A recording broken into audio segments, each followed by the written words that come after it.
અરે જ્યારે તને સંકટ પડે ત્યારે મને યાદ કરજે. લાવ અત્યારે હું સંકટમાં છું. મારથી મોટા ભાઈ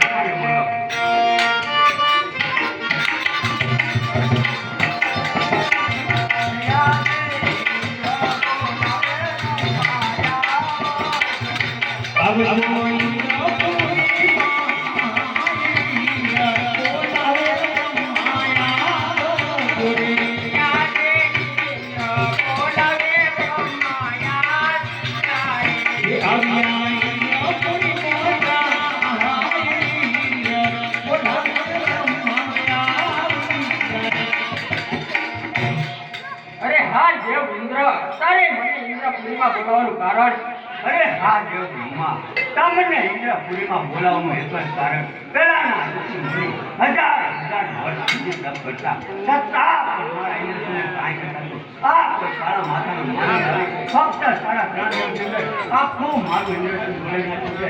એ વિશે કાંઈ જાણતો હોય તો અરે હા દેવ ઇન્દ્ર જેમ તારી ઇન્દ્રપુરી ડોલે છે એમ મારો આખું બ્રહ્માપુરી પણ ડોલે છે. એ વિશે તો હું કાંઈ નથી જાણતો. મારથી મોટા કોણ કે વિષ્ણુએ કીધું તું સંકટ પડે ત્યારે મને યાદ કરજે. અત્યારે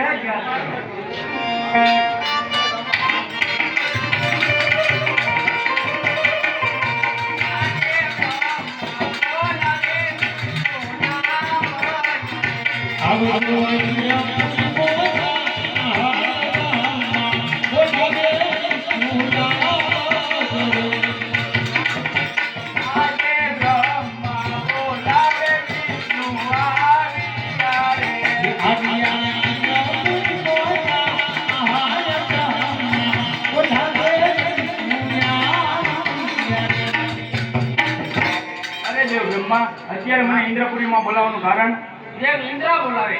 અરે દેવ ઇન્દ્ર અત્યારે મને ઇન્દ્રપુરીમાં બોલાવવાનું કારણ હા દેવ વિષ્ણુ તમને ઇન્દ્રપુરીમાં બોલાવવાનું એક જ કારણ પહેલાના ઋષિ મુનિ હજાર વર્ષ સુધી તપ કરતા છતાં પણ મારા ઇન્દ્રને મુનિ આંચ ના આવતી.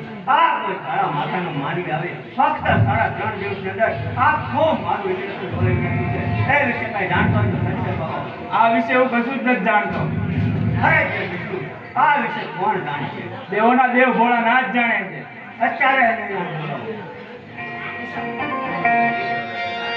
આજે વિષ્ણુ બોલાવે ભોળાનાથ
દેવ બ્રહ્મા અત્યારે મને ઇન્દ્રપુરીમાં શા માટે બોલાવ્યો? દેવ બ્રહ્મા બોલાવે. હે દેવ બ્રહ્મા અત્યારે મને ઇન્દ્રપુરીમાં શા માટે બોલાવ્યો? ઇન્દ્ર બોલાવે. અરે દેવોનો રાજા ઇન્દ્ર અત્યારે મને ઇન્દ્રપુરીમાં શા માટે અરે બોલાવ્યો? હા દેવાધીશ દેવ મહાદેવ, તમને ઇન્દ્રપુરીમાં બોલાવવાનું એક જ કારણ, પેલાના ઋષિ મુનિ હજાર હજાર વર્ષ સુધી તપ કરતા છતાં પણ મારા ઇન્દ્રને મુનિ આજ્ઞા આપી આ કોઈ કાળા માતાનું માની આવી ફક્ત 3 દિવસની અંદર આખું મારું ઇન્દ્રજન બોલાવી નાખ્યું છે. એ વિશે કઈ જાણતા હોય તો સત્ય કહો. નહીં નહીં દેવ ઇન્દ્ર એ તો તારો કાંઈ ઇન્દ્રસન લેવા નથી માંગતો. એ તો મારો મહાન લાગેલો પ્રેમી ભક્ત છે. એ પુત્રનો ફળ મેળવવા માટે આવા આપણા તપ કરી રહ્યો છે. માટે તમે પોતપોતાના આસન ગ્રહણ કરો અને એમને સપના આપી વહેલાસર પાછો પણ આવો. બહુ સરસ. દેવો જાઓ તમે દેવોનો પતિમાય.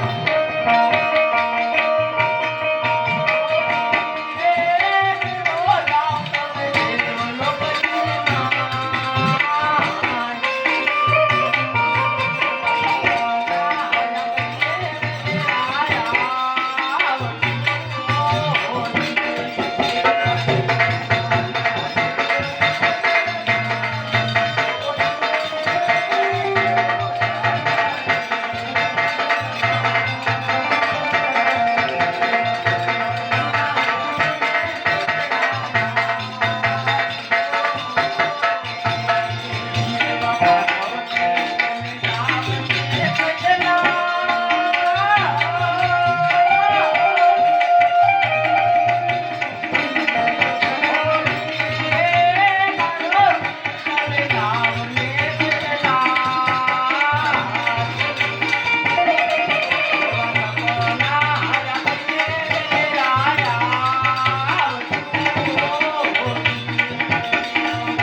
એ હા અજમલ રાજા, તમે મારી મમતા મેળવી દો અને દ્વારકામાં લાવો.